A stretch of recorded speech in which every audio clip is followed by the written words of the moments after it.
Hello and welcome back to my Let's Challenge of Final Fantasy XIII. In the last episode, we completed the first two floors, I guess, here of Taijin's tower, and now we're going to start continuing to climb our way up this beautiful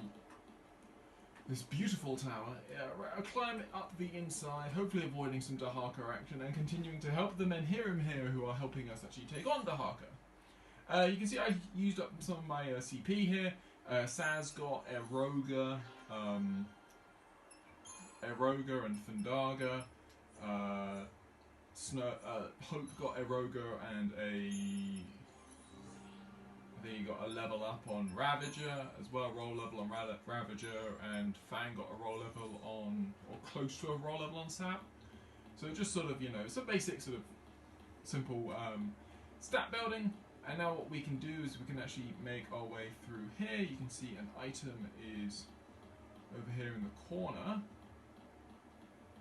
So we'll go grab that.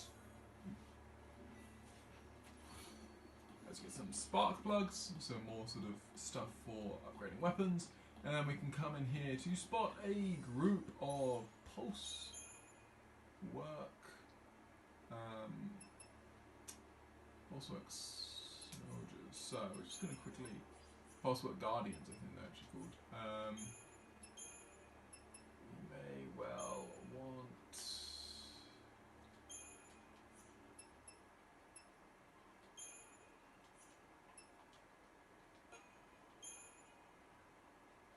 Oh, I'm on generate this one. I was like, why on earth is it doing this? This is not what I want. I think we actually want to start off in strategic warfare, maybe. Depends if we get a. I think we do want to start off in superiority as we trigger them all. This battle can be a bit of a pain. I seem to remember there's a lot of these guys, and they all do hit relatively hard. So, relative obviously being the important word. If we can get protect and vigilance up, I think, is important. So haste, vigilance on Hope.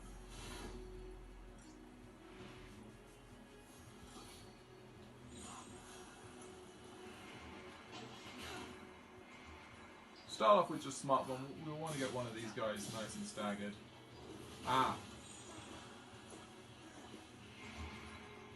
And then I forget that obviously we can't do that. Because doing that is silly because Fang won't attack. So I need to remember that a smart bomb is not our go-to paradigm here. And that our go-to paradigm is actually relentless assaults. Everything will die to relentless assault pretty much. Are you weak to anything? No, just standard everything. So it shouldn't be too hard now. As soon as you start whittling down the numbers in these sort of big battles, you're always going to eventually... these staggers will start coming even faster, and there just won't be any sort of real trouble with it. There we go, we even get a second stagger, which is always, well, two staggers actually. Which is always nice.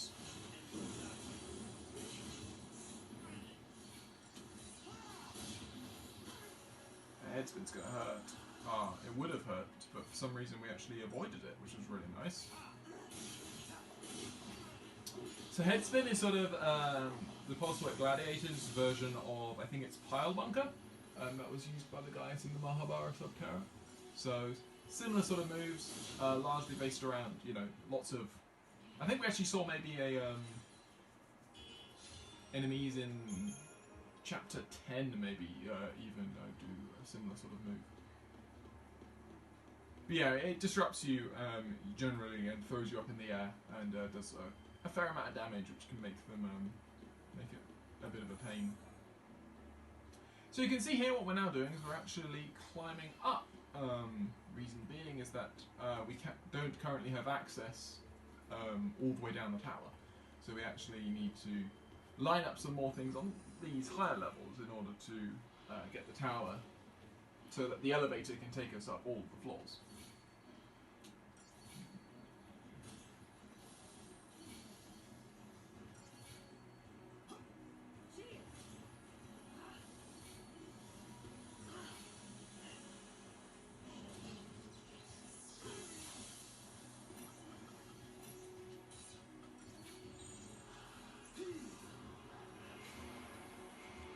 So our storm conduction is going to do a fair amount to us.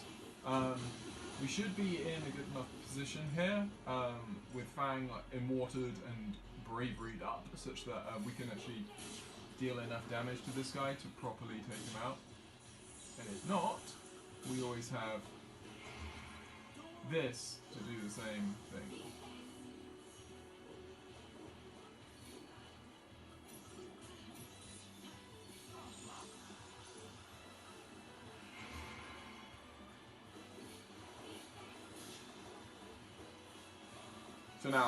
So now even Hope's doing a hell of a lot more damage than he would be normally, which is always nice. And there we go, lovely. That was just getting started. Nothing too difficult there. Into the next room, and we see some more post-work gladiators. We really don't need to worry about only 2 of them. It should be as simple as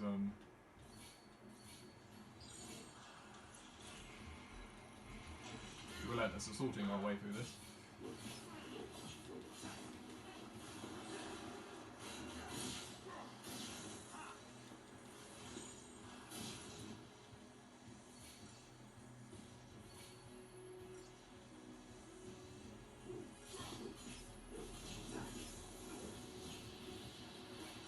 Because obviously we can't increase that stagger with Fang as a saboteur, because unfortunately, if an enemy is immune to a status ailment, the AI will not use said status ailment, even if it actually would be beneficial in the case of all sab moves. You know, still increasing. It would still increase the stagger bar, even if it didn't actually. It was never able to actually connect and actually, you know, stick on. Anyway, that is that. We can head over to our next Menhirim and see what he wishes for us. Here on the 3rd floor. Or maybe he will just sort out the elevator. Looks like he probably will just sort out the elevator, as the whole building rotates. Or the floors of the building rotate. And doing so will allow the elevator to climb even higher.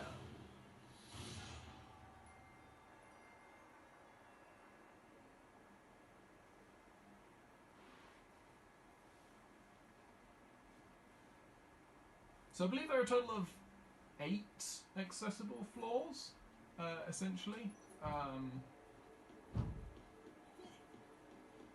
We obviously see the first 4 pretty nice and clearly. I'm just wondering if there was an item behind, but I don't think there is. No. But yeah, no. Yeah, so we're looking for ways all the way up. There's another item this way. On the 3rd floor. And then we can actually activate over here, and we can actually call the elevator. The elevator will then rise up to us, and then we can take it to the 4th floor and continue to you know, do stuff there. I think that's like little notes, like a music box, which is quite a nice little touch. So as it climbs up. So we'll head over to the 4th tier now.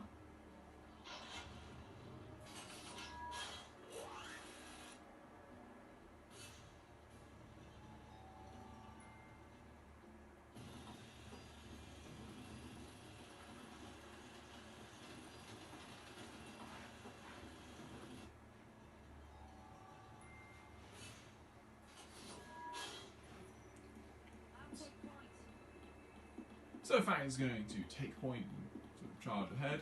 Pretty sure we can't access. Oh, we can. Cool.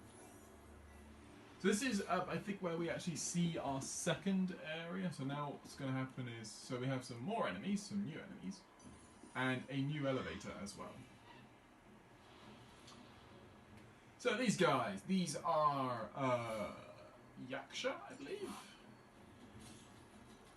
So much like the demons that we've seen previously, these guys can be a bit of a pain. They're not too bad. Like definitely of this sort of enemy, I always hated the ones in Chapter 10. So the Skatani, Stikini, those were always the ones that I really didn't like. And these guys were never too much of a threat. Once more, because they are demon enemies, we will see them paired up with a suitable equivalent. The equivalent being the Yakshini that we'll see later on. And I was just getting started.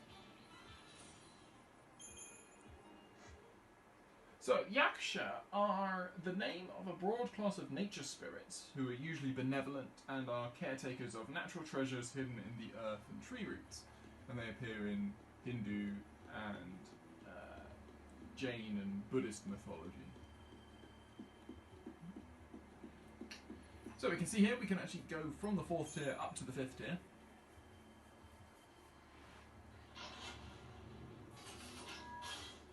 And randomly we don't have our friends, just for this one little thing.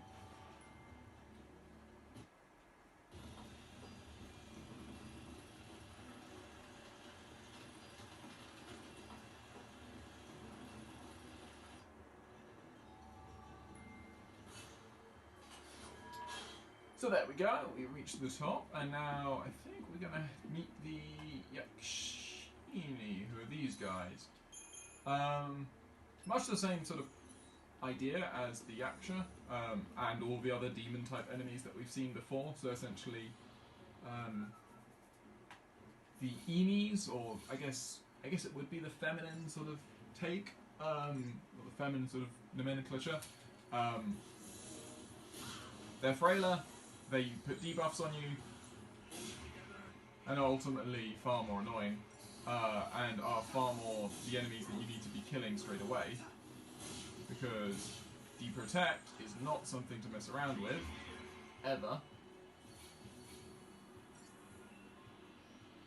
Especially when we're going to have enemies with far more sort of capability to it.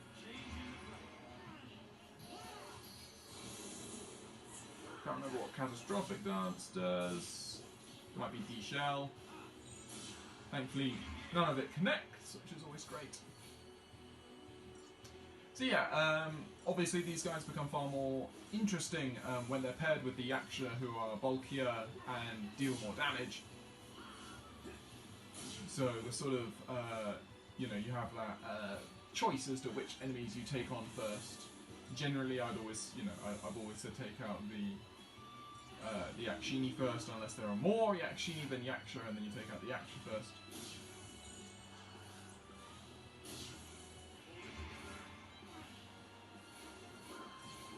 There we go, lovely. As if there was any doubt. So we take care of those guys. We can head over here for another item, being Ancient Bones. And there we have it, our first sort of Yaksha-Yakshini combination battle, along with a Menhiram that I'm assuming we don't actually have access to. Well, we do actually have access to him, so talk to this guy. I'm assuming he'll be the same as the other Menhiram around here. So, Tormented Soul, heed my plea. So this time it's a Mushushu, who's an enemy like, we had a Barbed Scepter all the way back in Chapter 3, I believe. No, sorry, Chapter 5. Whichever chapter the Gapra Whitewoods was. I think it's 5. And in that chapter you took on some Barbed Scepters, and they look very similar to the Mushushu. So we'll see if we can get a preemptive here, just because it will help greatly. As the Yakshini sort of gets glitched a bit there.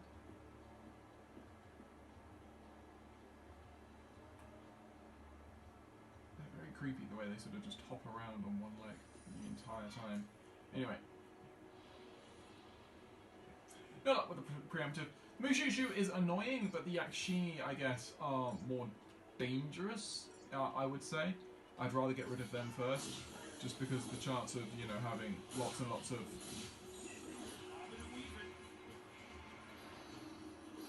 Having lots and lots of deprotect is not something I really want to be thrown around.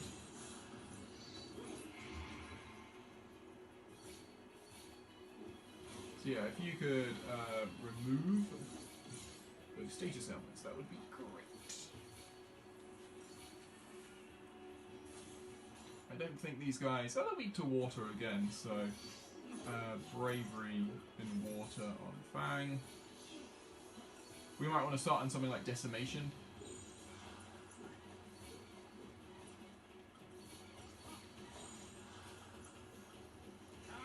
So, given that I lost haste, I'm pretty sure I lost it, just because haste almost always works in the sense that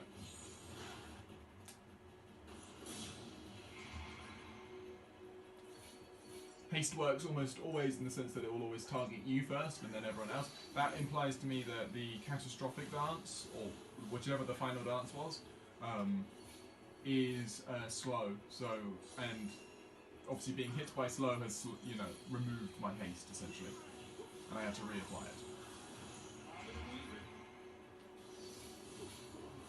So obviously Fang lost her in water because she hit an enemy, in this case the Mushushu, which actually absorbed water. And those end spells work that, you know, if you absorb something, or if you hit something that is resistant or absorbs it, then it doesn't count. So anyway, we've also seen the Yakshini are just essentially the female, the Yakshini are just female counterparts to Yaksha. So again, the similar sort of idea. The Mushushu. The Mushushu is a creature depicted on the reconstructed Ishtar Gate of the city of Babylon, which is interesting, dating to the 6th century BC. It's a dragon with hind legs like an eagle's talons, feline forelegs, a long neck and tail, a horned head, a snake-like tongue, and a crest. So, sort of like a big conglomeration of loads and loads of different sort of animals and stuff like that. Okay, so you can see now that the actual direction for us is to actually head back down. The reason for that is actually the destination. I think we can't get across, if you can see on the map, we can't actually get across to there. What we need to do is we need to go back down to floor 4 and then climb back up. But I'm not entirely sure we actually have to follow this path. I wonder if this is actually blocked off to us. It's not. And there is a path here, but you can see the lack of the sort of the glowing effect means that we can't actually access all of this area straight away. And as you can see, there are no items around here, so we'll take on the Yaksha and the Yakshini for another battle to do, and then we'll hop back in the elevator.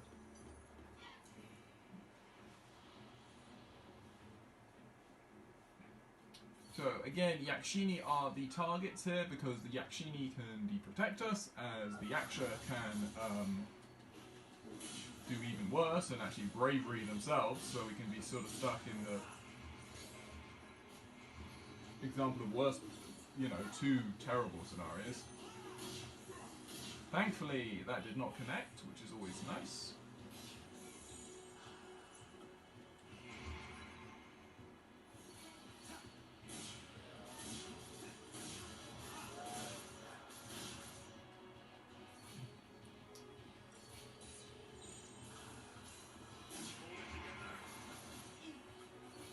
So we've got bravery and water on Fang. Hope was already clever enough to put it on Fang already, which is nice. And now that we know that these guys are weak to water, we can. You are only weak to. Oh, you're immune to de-shell, which is interesting. A bit of a pain, although to be fair, we do most of our damage, as always with physical attackers. Tends to be a sort of a generalization you can make, but most of the time attack does more damage to ruin. So, we take out those guys, nice and simple. We pass back by the Menhiram and we'll take the elevator back down.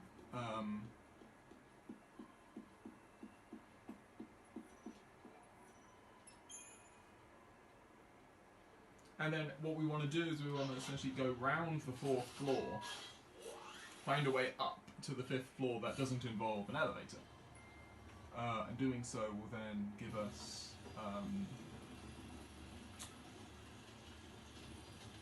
access to the other Menhiram statue on this floor. I think there may be. I think there are 2 more. I seem to remember 2 other battles around this area. We have already battled you, Yaksha, so we don't need to worry about that. Yeah, so we go straight through the elevator actually and come out the other side.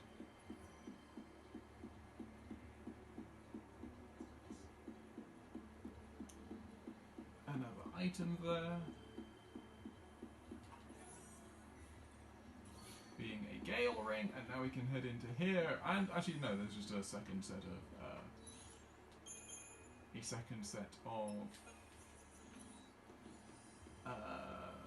a second elevator, I should say, is what I'm, So we can see we have some flying enemies here.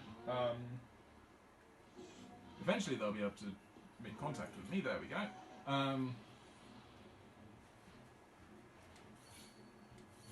I think these guys are Varkalachi or Varkalasi. Not too bad, if I remember correctly. We'll see what they do.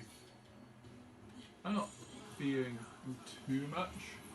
They can use miasma, which is a bit of a pain to essentially put poison on you. But being a flying enemy, we obviously want to use magic attacks on them because they'll dodge physical attacks relatively well.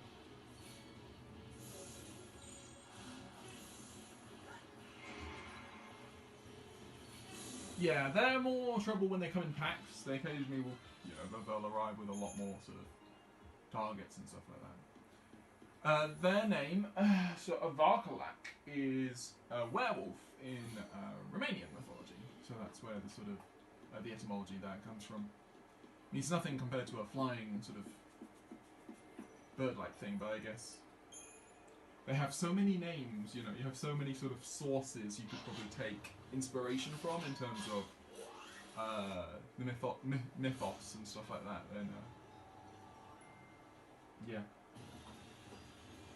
But yeah, no. So the Narkalachi, I'm sure we'll see more of those guys around.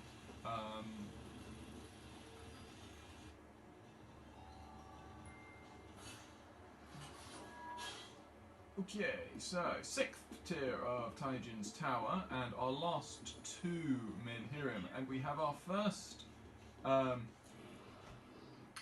enemy. This guy's a vampire, and he is dangerous.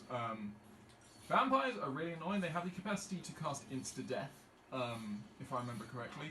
It very rarely hits, but if it does hit, obviously one of your characters is dead, which is entirely problematic.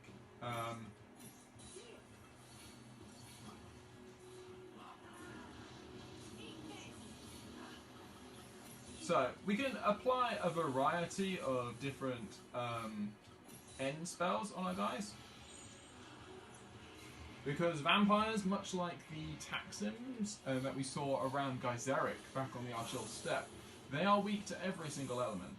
I'm pretty sure that's the case, and so we are free to sort of use whatever sort of combination we want.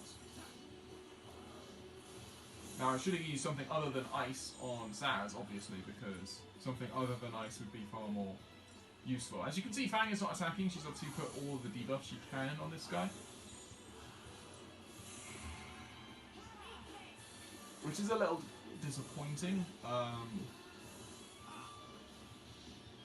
Thankfully, our buffs are doing an awful lot of good here. I think Whale can cast Daze on you.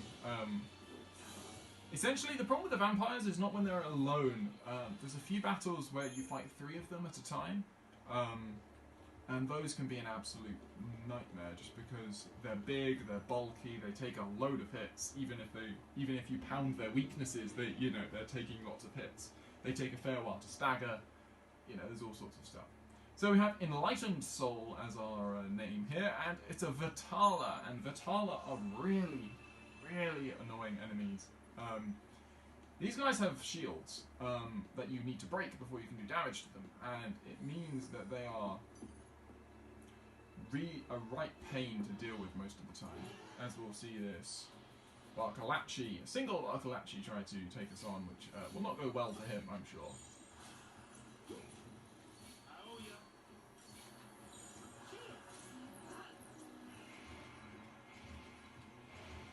Pretty sure a few rounds of Relentless Assault will probably finish this guy off in pretty swift time.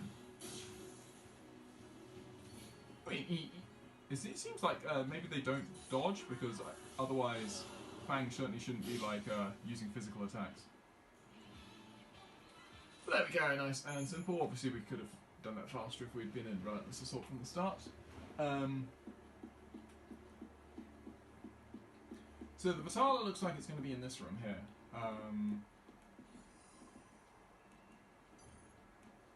Oh no, that's just the next Seath Stone. This is actually just a room full of little guys. So these guys are Chonchons. They definitely do evade. I'm surprised. Why did Hope cast Protect first? That's really interesting. So maybe after a certain sort of like... Well, it really makes no sense, actually.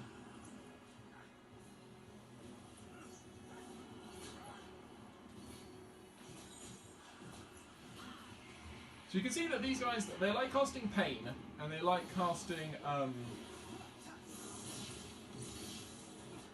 another debuff. I can't remember. Poison, that's the one.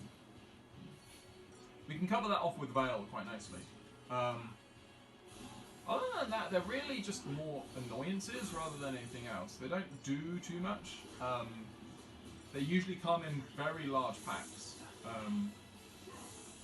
But aside from that, they're really nothing too much to worry about. The Chonchon is a winged bird from Mapuche mythology, in which sorcerers, Mapuche sorcerers, would actually transform themselves into these sort of bird-like creatures. So evidently, what we need to do is we actually need to head back down and then use the elevator to find our Vitala target. Which might mean those Chonchon might respawn, which is a little frustrating, but there we go.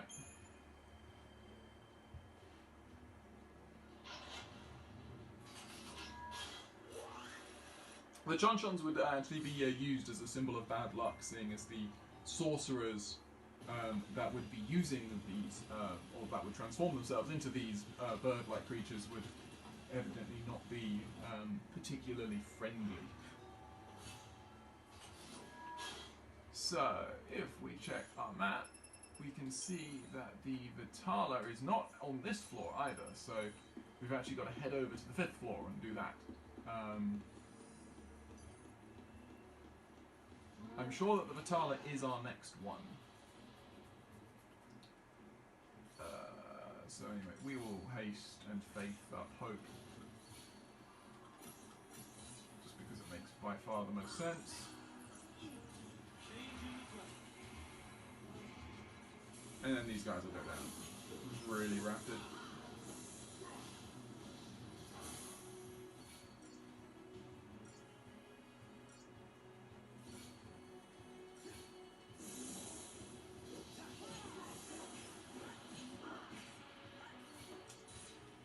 There you go, yeah. There. See, they can dodge. You they can dodge. How much health does he have? 32.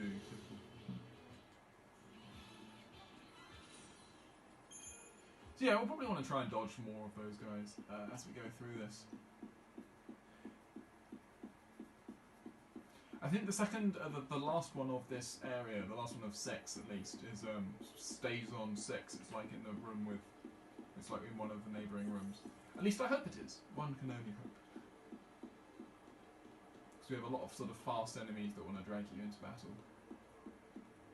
Although we do avoid those Yaksha there. So we'll head up to the 5th once more, the 5th floor.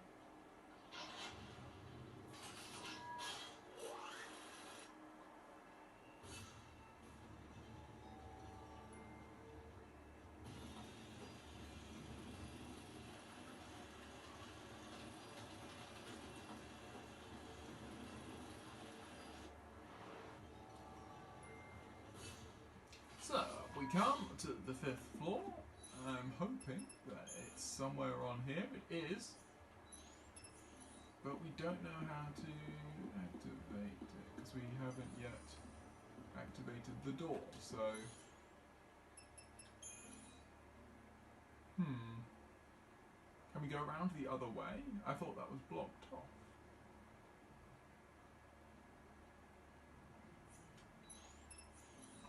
Maybe we need to do... Oh, maybe... maybe that one in the room with the Chonchons is actually not a... a quest-giving Menhirin, but actually just one that activates a door. That would be frustrating.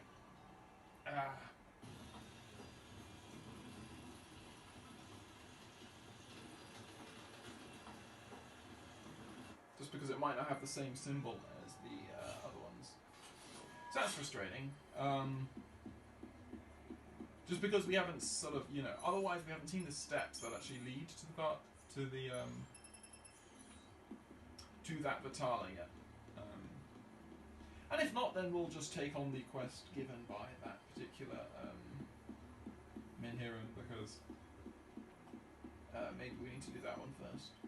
It has been a while. It's been a very long time. Probably, you know, a couple of years since we played this. Since I've played this, sorry. So, you know, can expect some mistakes to be made. Yeah, you can see the star on the map is actually pointing there. So yeah, we did actually need to come this way. 6th tier. Thank you very much. So yeah, we go back and forth on these elevators. These elevators will eventually take us to, will eventually give us access from the bottom, you know, the elevator from the top all the way down to the, from the bottom all the way up to the top and vice versa. And indeed, that's actually a nicely sort of led on to in one of the missions, because there's actually one of the stages where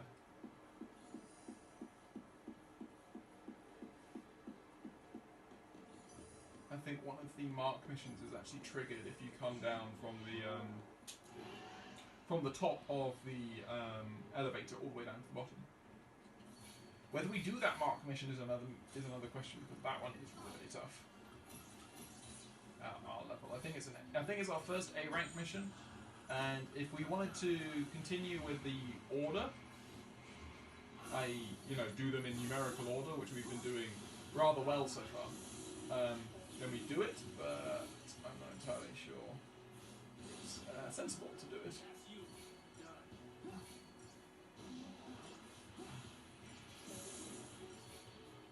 So anyway, we can quickly take care of these guys in Smart Bomb. And then we'll walk over to this guy and have him trigger. Yeah, so you can see he's not a quest giving one. My mistake.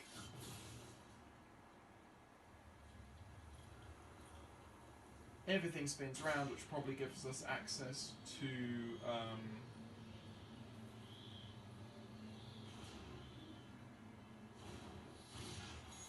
it looks like the main elevator can now reach, what, floor 6 maybe? You can now access a new room. So if we just check the map. Yeah, so now we can reach that room and then walk down. Awesome.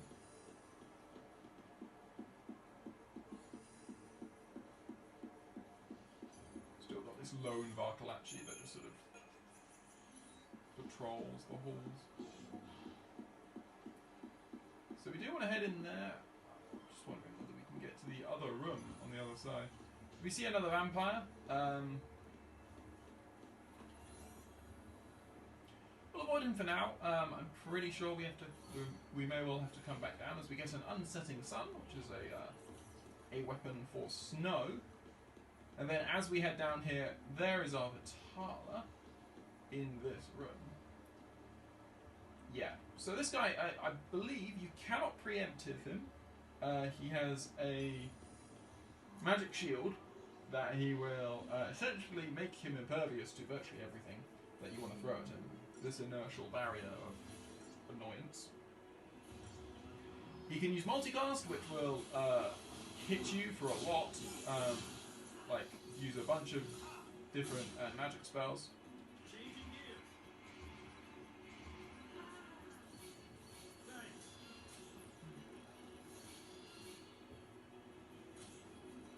So very quickly going to get Shell on us.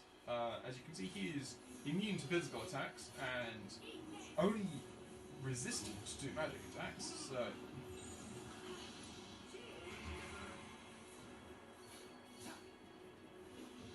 thankfully, at this stage, he is relatively easy to stagger, and that's the only benefit at the moment. Like the fact that we can stagger him relatively fast works quite nicely. But as you can see, Fang has already exhausted her list of spells and therefore is no longer interested. The final terrible thing about Vitala is that they put their shield up before the stagger ends, and it's incredibly annoying. And as you can see, they take so little damage. Mainly because here, as you can see, Fang unfortunately was hit by Pain, which is an absolute, like, the one person we didn't need to be hit by Pain got hit by Pain then. So that's frustrating.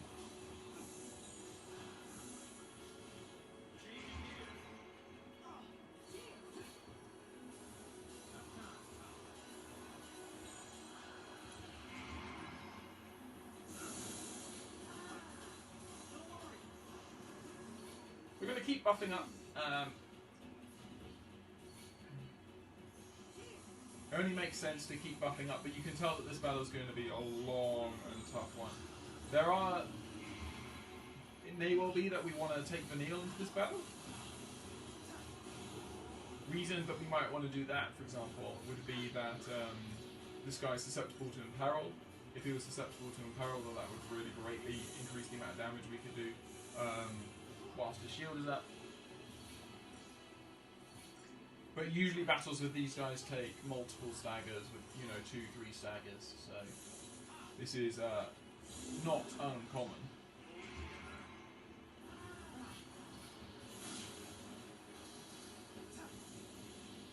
So you see, multicast isn't too dangerous, but you can see he's got a whole host of status immunities. We just need to see how much damage Fang does. Okay, so Fang is key. As you can see, he does so much damage with physical attacks. And it's the only way that we're really doing any damage to this guy.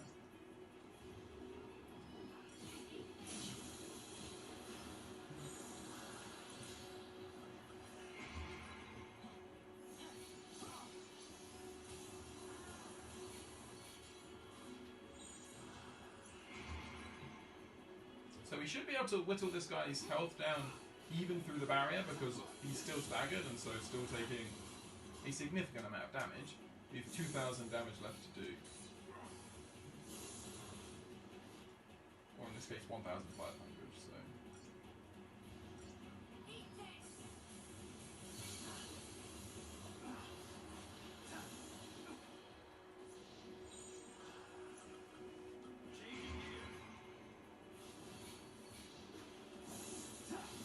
There we go, down goes the Vitala. So we got really hindered at that first stagger because Fang got inflicted by Pain. If Fang hadn't had Pain put on her, we'd have been able to do that much faster. But alas, just as we can use those status elements to our benefit, the enemies obviously can to theirs. we'll get a nice Libroscope, which will be very handy in the upcoming boss battles, of which there are. Anyway, so we can head into here to chat to this guy and start our next and final Menhiram mission here on the 5th floor, I believe. We are now Defiant, and we need to take on a Penangalan. These guys can also be a bit of a pain. You can see another sort of Berserker type enemy. We sort of met these guys in the 5th arc. This is a very similar sort of enemy. I feel like we might as well take him on. He is tough. I believe he is fire element, but I don't remember exactly whether that's true. So we'll see what we can do here. He's going to forge the blade, obviously, which is what all of these enemies do. They'll forge a blade first. What's good is that means once the blade is forged, what we can do is we can Libroscope. So item, Libroscope. We have 8 of them. So, and as you can see, so we need bar fire. This guy is fire. So he is a tyrant. You know, anything that really needs no explaining.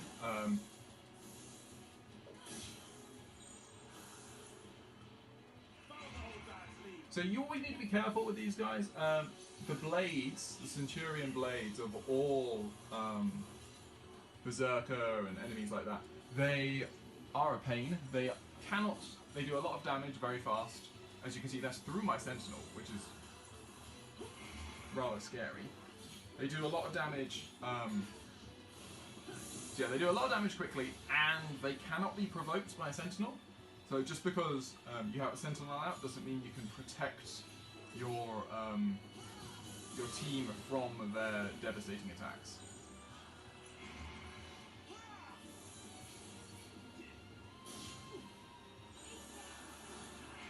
And that is why we're spending so long here, because the general rule with these guys is that they're not that hard to stagger. We're not looking at someone who's going to take forever to stagger, and so what we want to do is we want to take out that blade first, and then sort of be able to use this chance to then sort of get him up to stagger, and then, you know, just pummel him.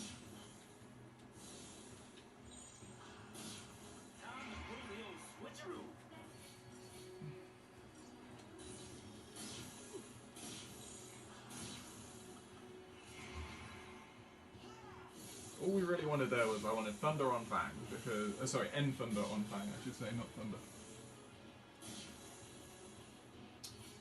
It does so much damage. So obviously they are weak to both electric and water. We're using electric because obviously Saz only knows electric. In Thunder because it's first, it comes before in water. In the order it goes fire, ice, water, fire, ice, electric, water. So they'll always do the electric spells before the water spells.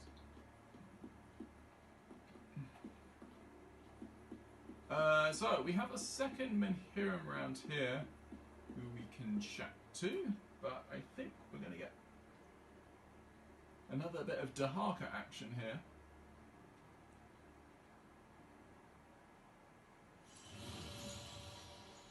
Here we go again.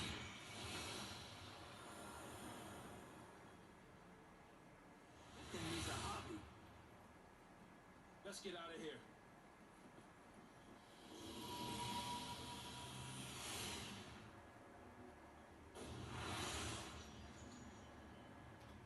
So, casts a load of unbreakable Falsi ice to stop us from using that Menhiram statue. I believe triggering the 3 missions that we have here, so the 3 Menhiram missions around this area, will actually remove that ice. We then talk to him, and then that triggers the elevator to swing round and finally, you know, be in a position which is useful to us.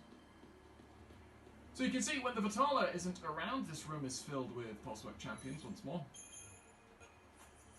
And again, this battle is essentially a battle with relentless assault.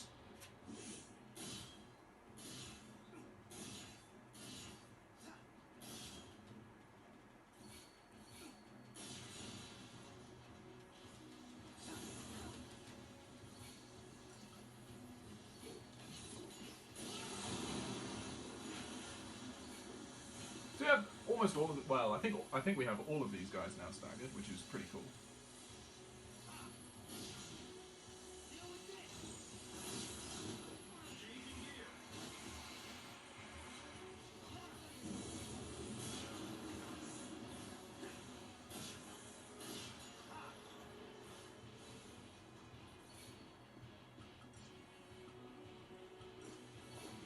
So unfortunately, they're now all back alive, which is annoying.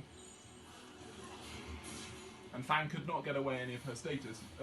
You know, what I was trying to do, which was get statuses off on these guys before they died, because we didn't quite get into Smart Bomb quick enough.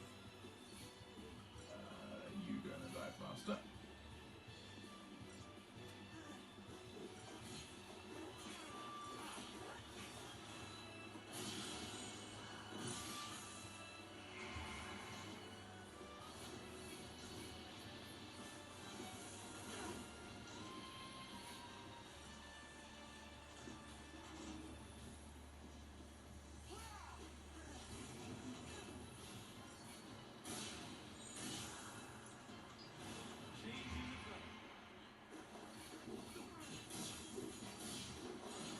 So nice quick stagger once more.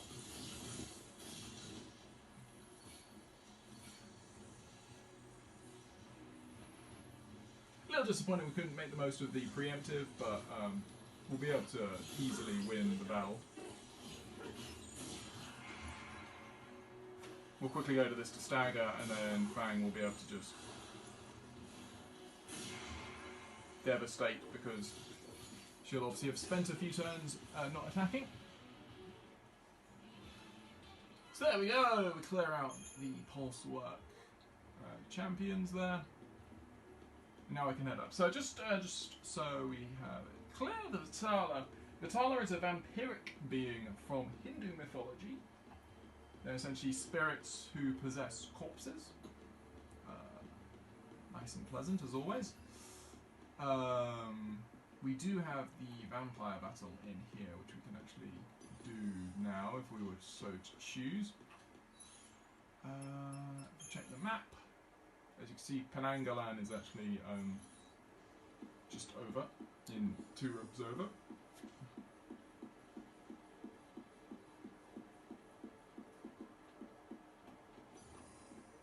So Penangalan essentially comes associated with a bunch of other small, little annoying enemies, the Chonchons. I think we do want to start off in superiority. So obviously Penangalan is the big one. There are a bunch of small ones as well.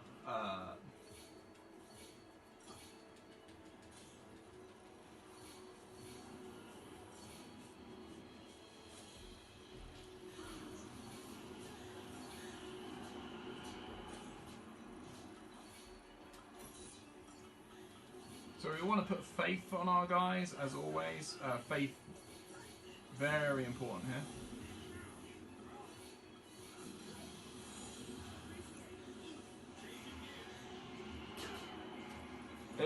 Here is where, like, if you have a com with Ruinga, then Ruinga is really useful. Ruinga obviously being the, you know, the larger version of Ruin, the area version.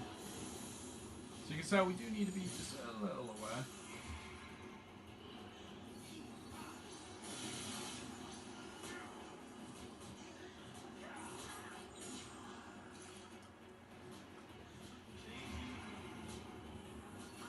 It was just annoying that obviously we started off being aimed at the Penangalan, where definitely attacking these Chonchon is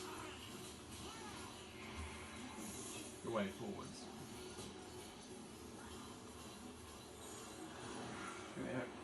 Big Roga here.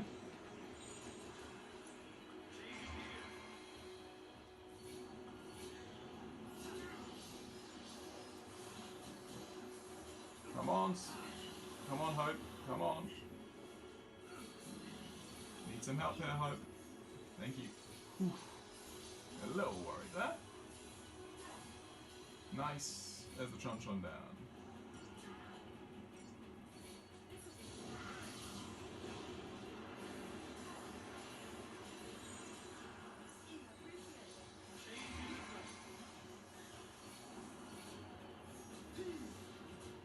See if we can start seeing, you know, the real damage that like air can do, especially because there's nothing we can actually. There's no, you know, just as there's no N arrow, as it were. There's also no bar arrow, so we can't block against it either. Are you immune to like literally everything? You are. Okay, so. This is another another Menhiram only target. So if you want to max out your Libra, you want to do it against this guy, like in this battle. Which we might do just because we can. Just before he dies, we defeat Penangalan. And we don't do very well, but there we go. So Penangalan comes from Malay, sort of a tale from Malay mythology almost. They essentially are beasts that appear as women during the day, but then at night they detach their heads and to bring their stomach and entrails along as they fly in search of newborns and mothers in labour to feed on their blood. How lovely. What a lovely thought that is. Sounds pretty beastly. So that's Penangalan. Penangalan is done. That is all the Seath Stone missions around this area. What we can now do is hopefully go back down, talk to that Seath, talk to the Menhiram that has just been unlocked, and doing that will then allow us to essentially take the elevator all the way up to the top, and yeah, see what's waiting for us up there. Lovely. Down goes the Varkalachi. So we gotta zip through the rest of this. There's the vampire that we haven't fought yet, so it's well worth us doing this battle.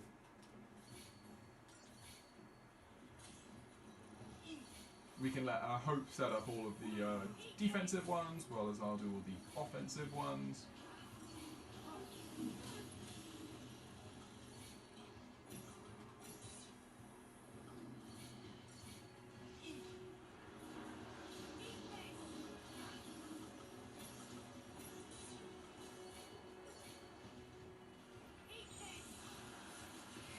Although actually Hope started putting in fire on, which was a little like, wait, why are you doing my job? You're immune to deprotect, you are immune to deprotect. Fun. Still means that, I mean, Fang's still going to do more than enough of the most damage. Thinking about it, I'm not sure these guys do cast insta-death. I seem to remember they do, but then again that might be enemies that are just later on, and these guys are just tough hitting. And we saw a whale that they had, which I'm pretty sure inflicts daze. Yeah, capable of inflicting daze. And daze is obviously annoying just because of the added damage you then take from it.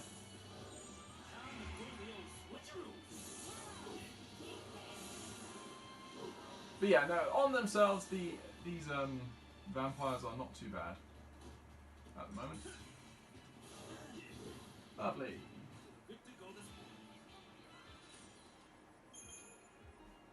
So we take out that guy. We can now head back down to floor 5, I believe.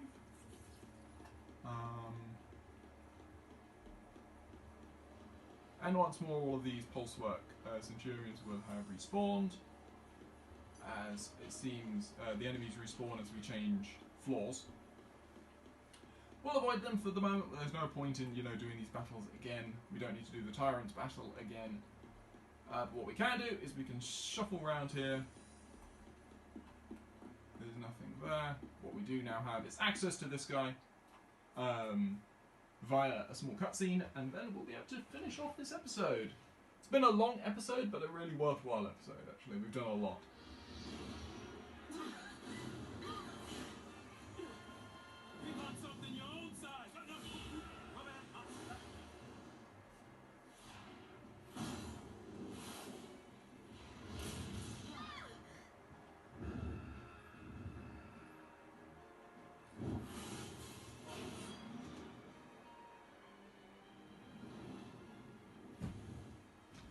saved us again. Yeah.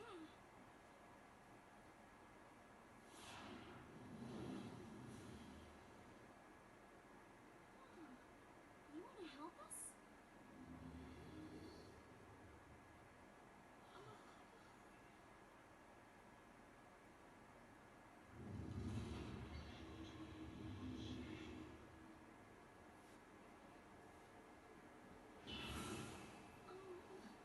It's gone. Let's just count our blessings. The way's clear. Right.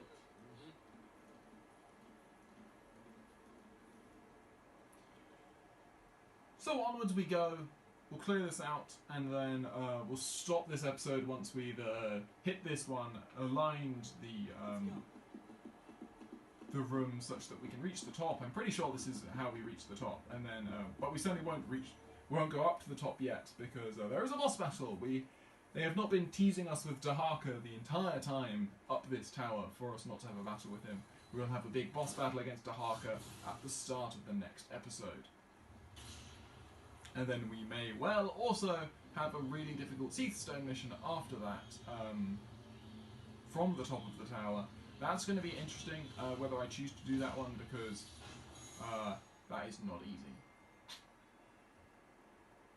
But then, you know, don't play these games because they're easy. So there we go, the central elevator can now reach the 6th tier. So that actually isn't all the way there. So I think what we'll do is we will call this episode to an end right here. We have some more enemies, some stuff to do. So I hope you have enjoyed this episode of my Let's Challenge of Final Fantasy XIII. In the next episode, we're going to reach the top of Taijin's Tower and take on Dahaka. Hope to see you then.